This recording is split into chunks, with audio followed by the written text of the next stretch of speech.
काली नजर। माँ, माँ। अरे क्या माँ माँ कर रहा है? बकरी का बच्चा है क्या? अरे माँ, मजाक छोड़ो।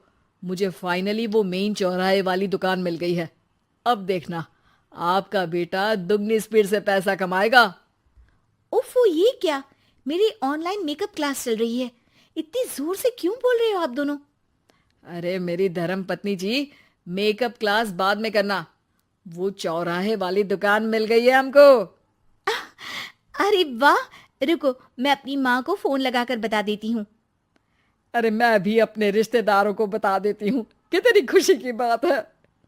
हाँ हाँ, मैं भी अपने दोस्तों को बता देता हूँ। 1 हफ्ते बाद रजिस्ट्री है। बस, घर में खुशी का मौका था। उन तीनों ने अपने अपने फोन उठाए और लोगों में बात फैलाना शुरू कर दिया। और रही सही कसर, श्वेता बहू ने अपने पड़ोस में सबको बताकर कर दी। अरे वर्मा आंटी, अब हम भी जल्दी कार ले लेंगे। घर का रेनोवेशन होगा और ठाट से रहेंगे हम भी। अरे, ऐसा क्या हुआ? लॉटरी बाटरी लग गई है क्या? अरे, इस बार चौराहे वाली मॉल में हमको भी दुकान मिल गई है। दुकान नंबर 21, जो एकदम चौराहे पर है। अब ग्राहक बढ़ेंगे तो आमदनी भी बढ़ेगी ही ना। अरे वाह, कितनी खुशी की बात है।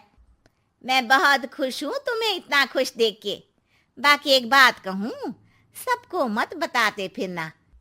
किसी की नजर लग जाएगी तो खुशी की खबर वापस लौट जाएगी। हैं? ऐसे थोड़ी ना होता है। अब डरा रही हो। अरे सही कह रही हूँ।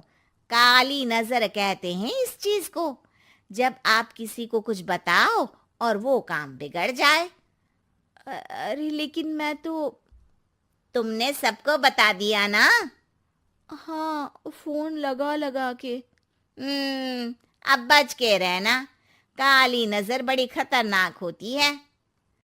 श्वेता इतनी खुश रहती है कि वो वर्मा आंटी की बात पर ध्यान ही नहीं देती, जबकि पड़ोस में और भी लोगों से खुशी की खबर शेयर करती रहती है।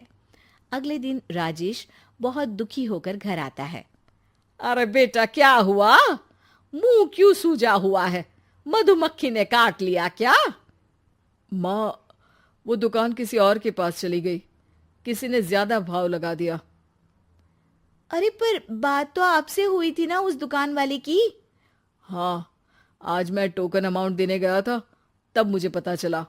कोई आकर सुबह मुझसे पहले ही ज्यादा अमाउंट दे गया। हम्म, काली नजर। क्या? क्या कहा? वर्मा आंटी ने समझाया था कि किसी को बताना मत, वरना काली नजर लग जाएगी। अच्छा, तुम्हें उनकी बात मान लेनी चाहिए थी। उनकी बात मान लेती, लेकिन उसके पहले ही सबको बता चुके थे ना हम तीनों। अरे अगली बार से ध्यान रखेंगे। कोई भी नई चीज होगी तो किसी को नहीं बताएंगे। तीनों कुछ दिन ऐसे ही रहते हैं, पर एक दिन श्वेता को एक मेल आता है। राजेश, मेरा ऑनलाइन मेकअप कोर्स कंप्लीट हो गया। अब मैं खुद का पार्लर खोल सकती हूँ। अरे वाह, अपने मोहल्ले में ही खोलते हैं। ये जो घर के सामने दुकान है ना, वहीं। हाँ, यहाँ सस्ती भी मिल जाएगी।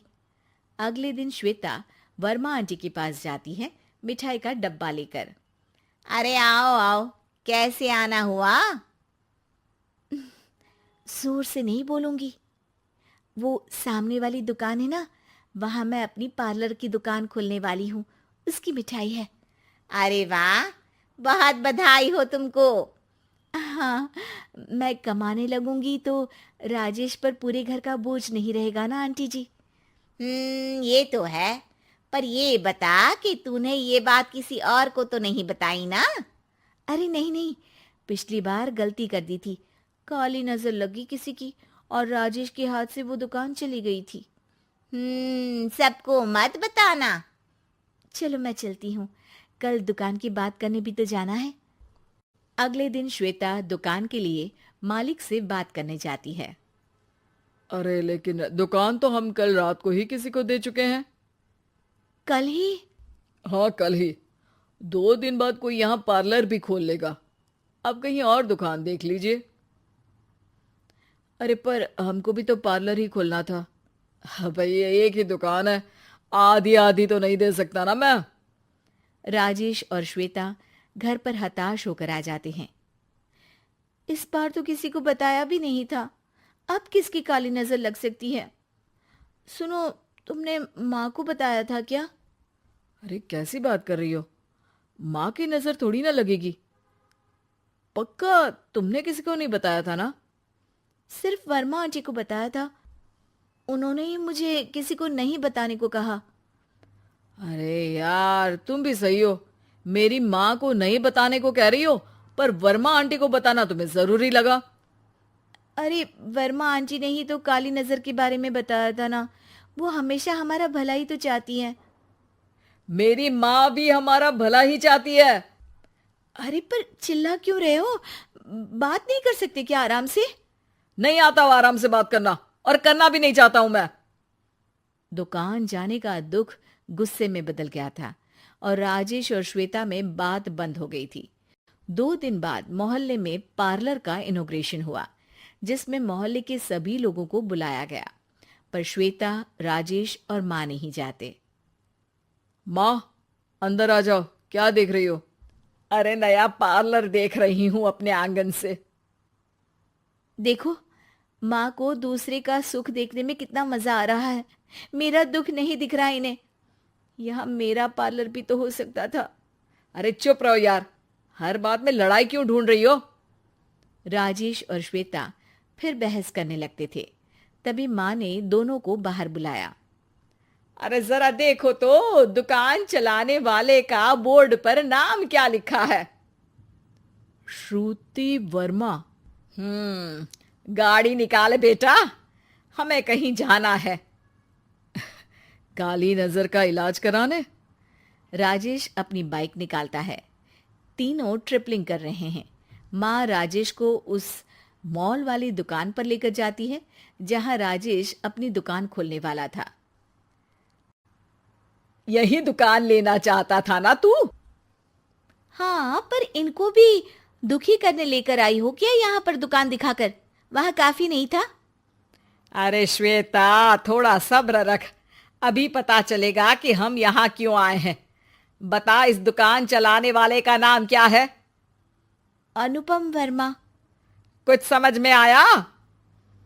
वो दुकान वाली श्रुति वर्मा, ये दुकान वाला अनुपम वर्मा, और हमारे पड़ोस में हमने उस दुकानों के बारे में बताया किसको था?